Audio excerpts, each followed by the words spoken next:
Miami breathes in rhythm. Nightclubs alive with fire, streets humming with Latin passion.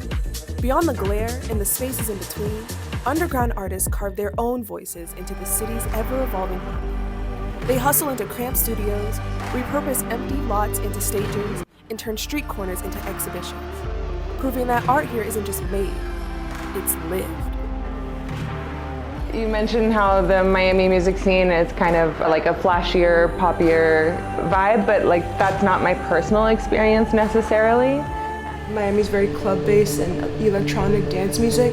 So usually what I tell my producers, like I want the listeners to feel like they're on a bike ride or like they're on a road trip, something very personal, like I'm in the room with them. I think that's what makes it a little different.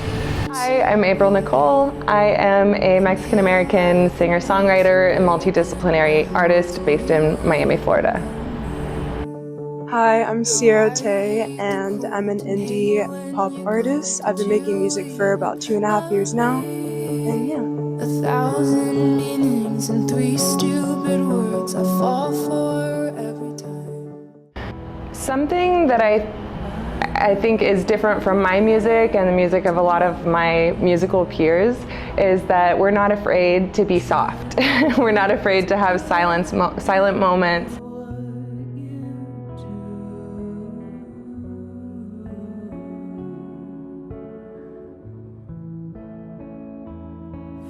We like to embrace the dynamics of music, so it's not always and intense, and it's not always dancing, and it's not always laughing. Sometimes it's crying, sometimes it's whispering.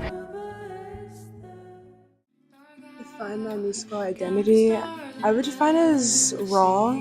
I feel like everything that I write about is stripped directly from my life or like from experiences that my friends have gone through or like things that I've read.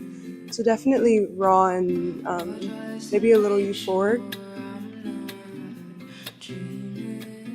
I think that the biggest challenge, well, for building a loyal audience / in general for indie artists in Miami is kind of a lack of venues. There are venues, but there aren't many venues that cater to like a small to medium-sized artist or audience. The biggest challenge for me at least is the posting aspect, and being an influencer, being consistent online as well as like in real life.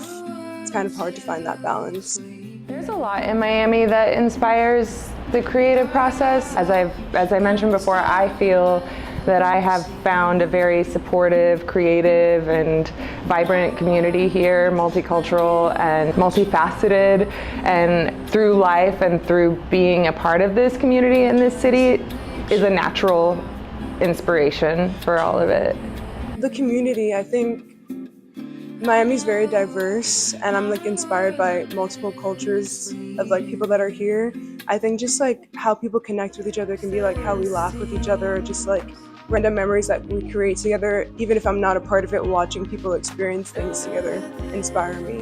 I think for any artist who wants to grow, I think it's a good idea to be open to working with others, collaborating, showing up to new spaces, showing support for people in your community, showing up to shows, and hopefully those people show up to your shows, and continuing to learn, continuing to like improve, and just being dedicated to it. Don't be scared. It's gonna feel intimidating, but I feel like the more intimidating it feels, the more right it is for you. I think nothing that we want that is meant for us is gonna be easy, so just do it. Listen to my album, False Optimism, on all streaming platforms.